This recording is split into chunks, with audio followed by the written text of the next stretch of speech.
I did a bypass of the left leg to try and restore the flow.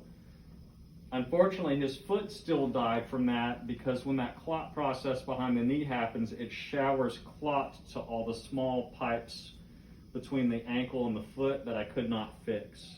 So that's how he wound up losing the left leg. During the process of that, we did some imaging that showed he had an aneurysm or an enlarged artery in his belly. In fact, he had 3 of them, all involving the same portions of the arteries. What happens is that as those arteries get larger, the wall gets weak, and at some point that artery will rupture, and he'll die or bleed to death from that. I first attempted to fix that with the stent going through the groin arteries and to seal it from within with the stent, but I couldn't do it because there was too much twisting of the arteries. I physically couldn't get the stent up to seal the artery. So that's why I had to open his belly and fix it the old-fashioned way. So when we look at that artery, if these are the kidney arteries up here, kidney artery, big pipe in the belly, the aorta, this is the aneurysm or enlarged artery, and then it branches down to both groins. That's where the other aneurysms were, the other 2, all the way down to where that artery branches again down into the pelvis. Those 3 arteries there, they're right there together? Yeah, they're all together. And that's all like right here. So all 3 were big enough where they were at very high risk for popping, and he would bleed to death or not survive that.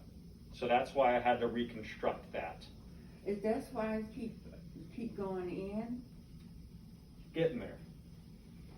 So at that first surgery, which was a month ago tomorrow, I cut this artery in half up here, I cut these arteries in half down here, and I sewed in a new pipe all the way down the belly that splits down to both groins.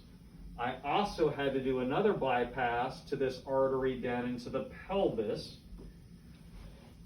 to keep blood flow to the pelvis and to his backside muscles. Oh my. That was a big operation, and he was pretty sick from that. Mm-hmm. After that surgery, he got a pneumonia, an infection in his lungs that he's still recovering from. He had an irregular heart rhythm. He had some internal bleeding from just the big operation. All of his intestines went to sleep from moving them out of the way to get to the artery. So he had a lot of bad things from his system just reacting to the big operation that he had. When I close things up, I sew the muscle back together with actually 4 layers of stitches to close everything up. During the process of his bowels not working and going to sleep, he was vomiting, and he got confused and pulled the nose hose out that drains his stomach. And because he was vomiting, he tore his belly open and tore all of the stitches that was holding everything together. So that's what happened.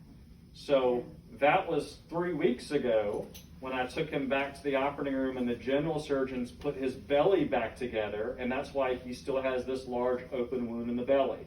So that fell apart. Last week, where I plugged the artery, the new bypass into the artery, that fell apart and he tried to bleed to death last week. So last week, I took him back to the operating room, and this artery had fallen apart around the bypass. So I actually had to cut that off and do a new bypass down here to another artery to keep blood flow to his stump there. When I saw him yesterday, he had some drainage on that side suggestive of infection from those multiple surgeries.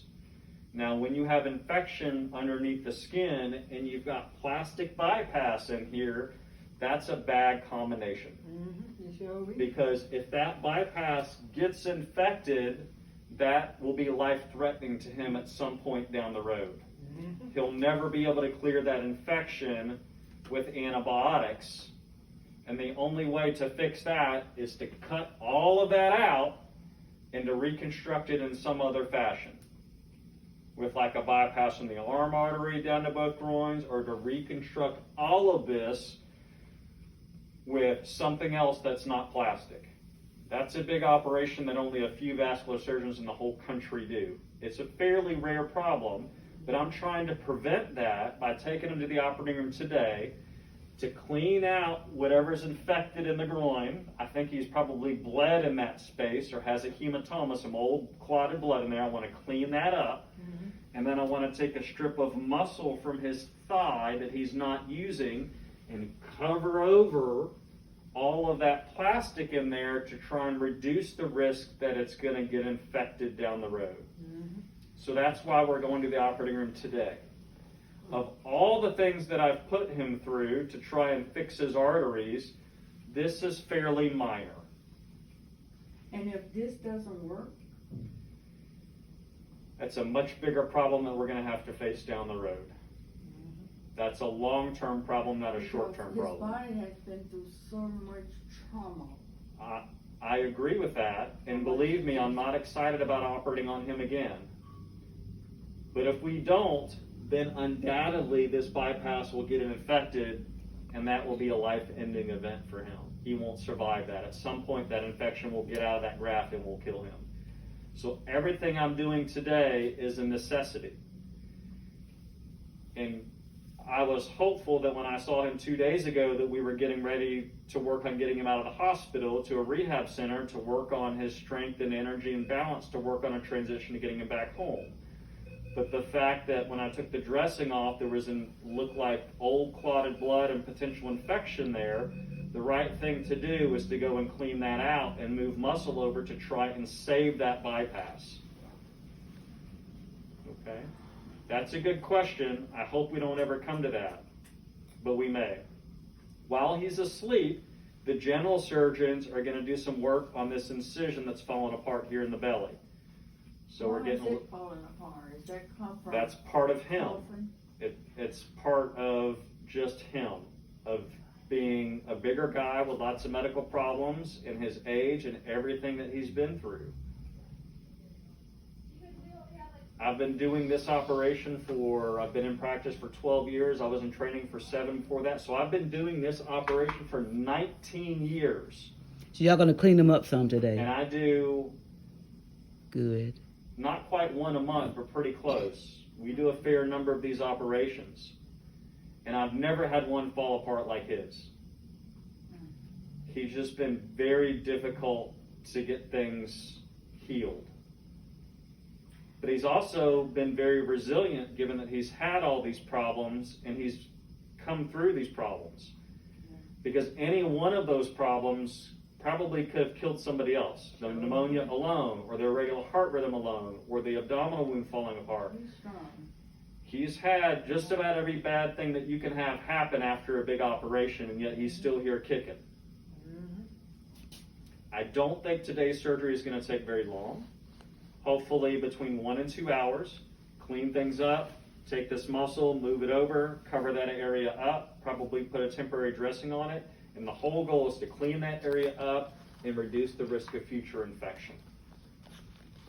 I don't think it's going to delay his hospital stay in terms of getting home very long. I'm hopeful that if things go well today, within the next few days, I don't know when that's going to be, but the next few days we can start looking at other options for getting out of the hospital, like potentially rehab or something like that. Maybe later this week or early next week. What time y'all plan to start today? I have one surgery ahead of him that's going to take me about an hour, so we're going to be starting in about an hour to an hour and a half from now. Okay, They should be bringing him down to the operating room shortly. All right, about 2 o'clock, maybe? Yeah. Okay. Sounds about right. And his surgery, again, will take about an hour to 2.